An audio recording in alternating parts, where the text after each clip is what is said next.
RCB और लखनऊ के बीच में आज रिवेंज वाला मैच हुआ। रिवेंज वाला मैच फाफ डुप्लेसी और केएल राहुल के बीच में नहीं, गौतम गंभीर और विराट कोहली के बीच में, जो कि मैच के बाद में हमको देखने को भी मिला। उसका मजा भी आया हमको, हालांकि वो कोई बहुत अच्छी चीज नहीं है, उसके बारे में हम बाद में बात करेंगे। पहले तो देखिए कि लखनऊ कोई बहुत अच्छा काम नहीं कर रही है। लखनऊ ने अगर इस तरह का विकेट बनाने का सोच ही लिया है तो उनको ये भी सोचना चाहिए कि कभी उनकी भी बाद में बैटिंग आ सकती है इस विकेट के ऊपर। अगर विकेट आपने इतना स्लो बनाया तो आप क्या सोचते हैं कि टॉस हमेशा आप ही जीतेंगे? कई मैचेस में टॉस आपके हाथ में गया, जिसकी वजह से कि मैच में आपकी पकड़ बनी रही, क्योंकि आपको तो विकेट पहले से ही मालूम था। लेकिन अब धीरे धीरे बाकी टीम्स को भी पता चल गया है और इसी वजह से आज क्या हुआ कि आरसीबी ने वही किया, टॉस जीतने के बाद पहले बैटिंग कर ली, क्योंकि शुरू में विकेट थोड़ा बहुत अच्छा खेलता है और उन्होंने उसी हिसाब से बैटिंग भी की।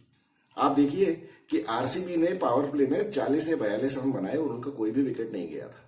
तो वो भले स्पिनर्स को खेल नहीं पा रहे थे और लखनऊ ने हमेशा शुरुआत ही आज तो स्पिनर से करवा दी। तो ये आरसीबी के साथ करना चाहिए, लेकिन ये उनको अच्छे विकेट पे भी करना चाहिए। बाकी टीम्स को अच्छे विकेट पे भी ये काम करना चाहिए जो कि बैटिंग के लिए अच्छे हैं, क्योंकि ये दोनों स्पिनर्स को नहीं खेल पाते हैं। और आज तो इनके लिए बिल्कुल टेस्ट मैच स्टाइल की बैटिंग का विकेट था, क्योंकि इनको मालूम था कि यहां टोटल मैच में स्कोर ज्यादा बनाना ही नहीं है उनको। तो उन्होंने विकेट बचाते हुए खेला और उसके बाद जब ये पावर प्ले खत्म हुआ तो मारने के लिए, अब आप देखिए पहला विकेट इनका 10वें ओवर में गिरा जब विराट कोहली आउट हुआ और उसके बाद इन्होंने फिर वही गलती की।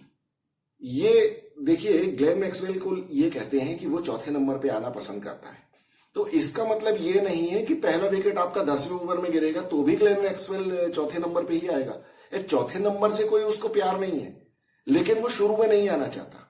तो अब ये इन्होंने क्या किया, आज उन्होंने अनुज रावत को तीसरे नंबर पे फिर से भेजा और उसने 2-3 ओवर वेस्ट कर दिए। उसके बाद ग्लेन मैक्सवेल आया और फिर मारने के चक्कर में वो स्पिनर्स को वो भी वैसे नहीं खेल पाता है और ये विकेट भी वैसा नहीं है बेंगलोर की तरह। तो आज ग्लेन मैक्सवेल चला नहीं और मिडिल ऑर्डर आरसीबी का बिल्कुल भी नहीं चल रहा है। लेकिन एक चीज इन्होंने अच्छी की है कि इन्होंने अपना बॉलिंग अटैक बहुत अच्छा कर लिया है। सिराज और अब उसके साथ जोश हेजलवुड भी जो आ गया है, तो इनका बॉलिंग डिपार्टमेंट बहुत स्ट्रांग हो गया है। फिर हसरंगा भी है, Hasaranga is a world class bowler. और बाकी आज इन्होंने करण शर्मा को भी खिला लिया। तो इस तरह से इनका बॉलिंग अटैक तो बहुत अच्छा है, लेकिन बैटिंग में इनका शुरू के 3 के बाद कोई भी नहीं। शुरू के 3 से मेरा मतलब है केजीएफ के बाद मिडिल ऑर्डर में कोई भी बैट्समैन करके रन नहीं दे रहा है इनको। अल्टीमेटली आज इन्होंने किसी तरह गिरते पड़ते 20 ओवर में 126 रन बना लिए, जबकि ओपनर्स ने अच्छा खासा स्टार्ट दिया था कंसिडरिंग द विकेट। और उसके बाद लखनऊ ने तो जिस तरह से बैटिंग की है, मुझे तो लगता है कि इनकी कोई प्लानिंग ही नहीं थी। मैच के बाद में जो हारने वाले कैप्टन की जगह चूंकि ये केएल राहुल इंजर्ड हो गया था, तो कृणाल पंड्या ने कप्तानी की और कृणाल पंड्या ने आके जब ये कहा कि we didn't execute our plans during batting, तो मुझे तो कोई प्लान नजर ही नहीं आया। प्लान अगर होता तो आपके बैट्समैन आके बिल्कुल बल्ला बिल्कुल घुमाते हुए नहीं खेलते, वो कुछ सेंसिबल बैटिंग करते। और जहां आरसीबी ने पावर प्ले में सिर्फ 40 रन बनाए थे, वहां उनका कोई भी विकेट नहीं गया था और आपने पावर प्ले में 40 रन नहीं बनाए, लेकिन आपके 5 विकेट गिर गए थे। तो इसका मतलब यह है कि आपने बिल्कुल सोचा ही नहीं, बिना किसी प्लानिंग के। अल्टीमेटली लखनऊ जो है वो 18 रन से मैच हारी है। एक टाइम ये था कि लास्ट में जब आखिरी प्लेयर इनका बैटिंग कर रहा था, जब केएल राहुल बैटिंग करने आया 11वें नंबर पे, उस टाइम 9 बॉल में इनको 24 रन बनाने थे। और नॉर्मली 9 बॉल में 24 रन बनते हैं, लेकिन उस टाइम आपके पास विकेट हाथ में होने चाहिए और एक इंजर्ड बैट्समैन वहां खड़ा रहे जो कि सिंगल ही नहीं ले सकता है या जो कि फुटवर्क का इस्तेमाल नहीं कर सकता है क्योंकि उसके पैर में लगी हुई है चोट, तो फिर क्या हो सकता है। लेकिन इसका मतलब यह है कि अगर शुरू में मार्कस स्टोइनिस, निकोलस पूरन, ये लोग अगर थोड़ा बहुत संभल के खेलते तो ये मैच आसानी से जीत भी सकते थे। लेकिन पता नहीं क्यों इन लोगों, देखिए केएल राहुल का इंजर्ड होना इस मैच में लखनऊ के लिए बहुत दुर्भाग्यशाली रहा। वो इसलिए कि केएल राहुल तो छोटे स्कोर वाले मैचेस का डॉन ब्रैडमैन है। आज अगर वो फिट होता और वो ओपनिंग करने आता तो वो 65 बॉल में 66 रन बना के नॉट आउट खड़ा रहता। मैं बिल्कुल दावे के साथ कह सकता हूं ये बात, और इनकी टीम जीत जाती मैच। वो इतने ही स्ट्राइक रेट से खेलता। लेकिन आज वो नहीं था। बाकी प्लानिंग तो इन लोगों की जीरो थी एकदम। काइल मेयर्स को हम देखिए हम ब्लेम नहीं कर सकते क्योंकि उसका तो गेम ही वही है, वो वैसे ही खेलता है और वो आउट हो गया जल्दी। उसके बाद आने वाले सारे बैट्समैन वो सभी छक्का और चौका ही मारने के चक्कर में थे। मुझे समझ में नहीं आता, जब आपको 20 ओवर में 127 रन बना के मैच जीतना है तो आप 4-4, 5-5 रन बना के क्यों नहीं खेलते हो? आप अगर 15 ओवर में 80 रन तक ले जाते और आपके 8 विकेट हाथ में होते तो आप आखिरी में बहुत आसानी से मार पिटाई करके जीत सकते थे। लेकिन आप तो पहली बॉल से ही छक्के और चौके मारने लग गए। निकोलस पूरन ने पहली बॉल पे ही छक्का मारा और उसके बाद फिर वो छक्के और चौके ही मारने की कोशिश करता रहा। स्टोइनिस ने जो किया, स्टोइनिस भी सिंगल्स और डबल्स लेने के मूड में ही नहीं था।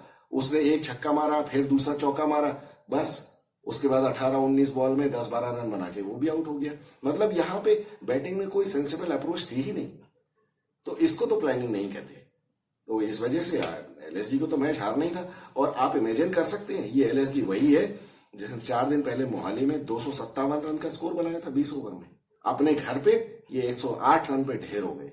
तो यही होता है, जहां बॉलर्स के फेवर में थोड़ा सा विकेट होता है, बैट्समैन की पोल खुल जाती है। आजकल के बल्लेबाजों की यही सच्चाई है।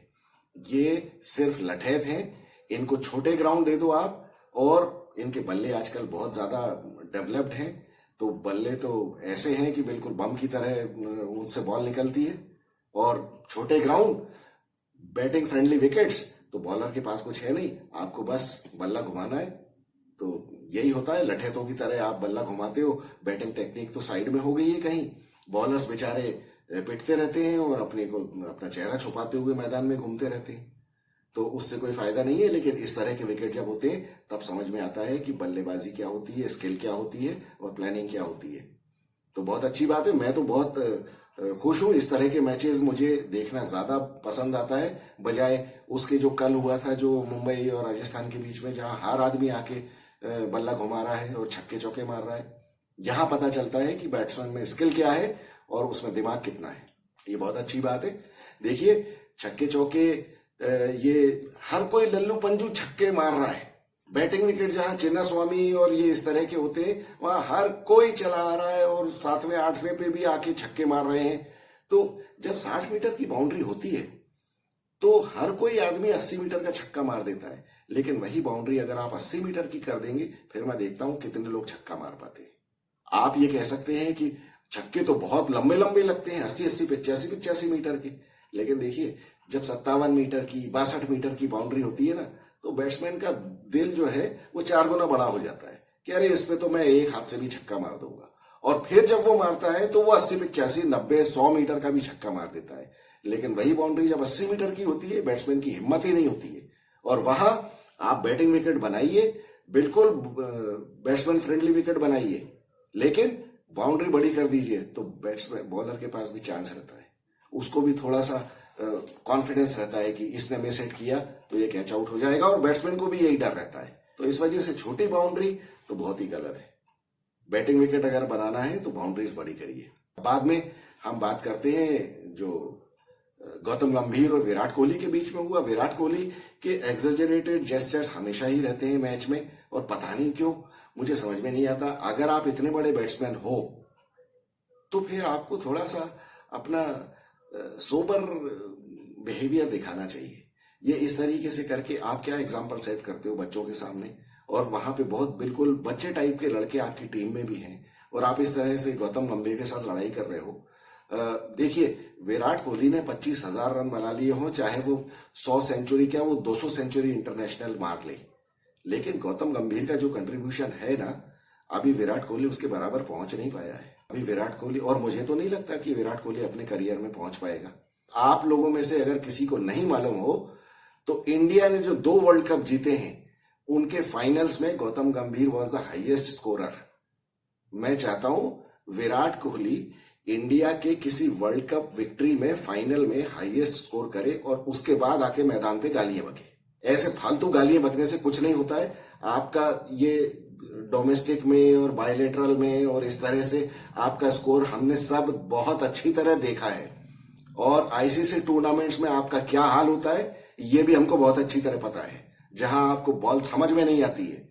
तो ये फालतू के ये जेस्चर्स करने से आप बहुत बड़े खिलाड़ी नहीं हो जाते हो। एक देखिए कहावत है, sports don't build the character of a person, they reveal it.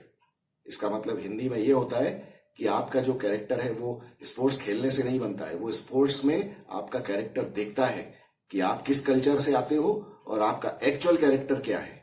जो बड़े खिलाड़ी होते हैं वो महेंद्र सिंह धोनी की तरह होते हैं, उनको दुनिया भर में इज्जत मिलती है, उनका कोई हेटर नहीं होता है। तो ये बात विराट कोहली को भी समझनी चाहिए और गौतम गंभीर को भी। चलिए, आज का मैच तो खत्म हुआ। कल का मैच हालांकि एक तरह से इनकॉन्सिक्वेंशियल ही है, क्योंकि गुजरात टाइटंस और दिल्ली कैपिटल्स के बीच में ये मैच है अहमदाबाद में। तो हालांकि पिछले मैच में दिल्ली ने थोड़ा सा रन दिखाया अपना, मिचेल मार्श और फिल सॉल्ट ने अच्छी बैटिंग की थी। अगर डेविड वार्नर भी कुछ कर दे तो बॉलिंग तो अटैक उनका अच्छा है। अगर ये स्कोर अच्छा कर देते हैं तो गुजरात टाइटंस को ये फाइट कर सकते हैं। क्या भरोसा कल कुछ उलटफेर ही हो जाए। तो मिलते हैं कल के मैच के बाद। I am Vikas Saxena, the biased analyst. Thank you so much for